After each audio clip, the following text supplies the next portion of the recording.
Bonjour. Bon, comme vous le savez sûrement, depuis quelques mois, le temps météorologique est assez ennuyant. Il n'y a pas beaucoup d'orages, pas beaucoup d'actions météorologiques. Du coup, je vais profiter de ce calme pour parler du mois de janvier. 17 janvier, une cellule isolée se forme au-dessus de l'océan. Elle aura duré en tout plus de 6 heures, avec une activité électrique très impressionnante pour la saison.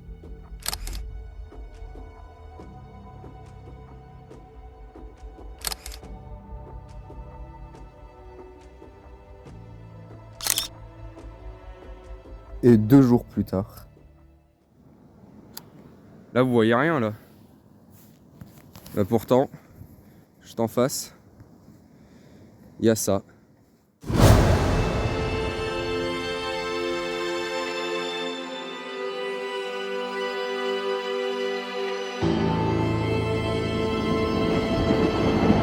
J'ai pu voir pour la première fois de ma vie des aurores boréales qui étaient magnifiques.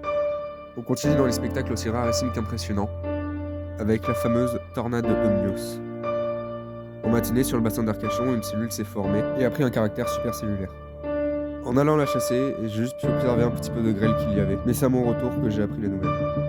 Une tornade avait ravagé la ville d'Eumnios. En allant sur place, j'ai pu moi-même constater des dégâts.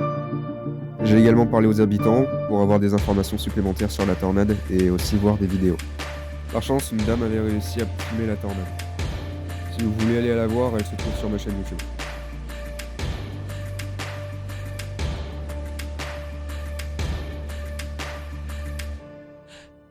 On est reparti une semaine après avec un orage isolé qui s'est formé sur le bassin d'Arcachon et qui aura donné un super bolt juste en face de moi. Oh!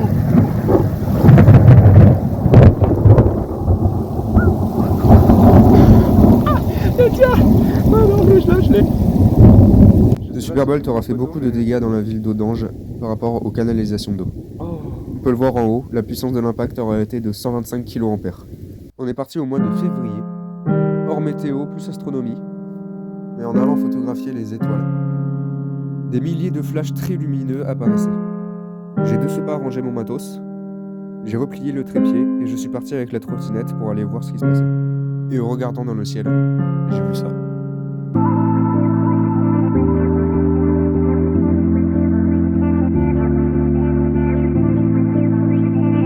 Cette épaisse fumée bleue en forme de spirale est tout simplement un dégazement de fusée.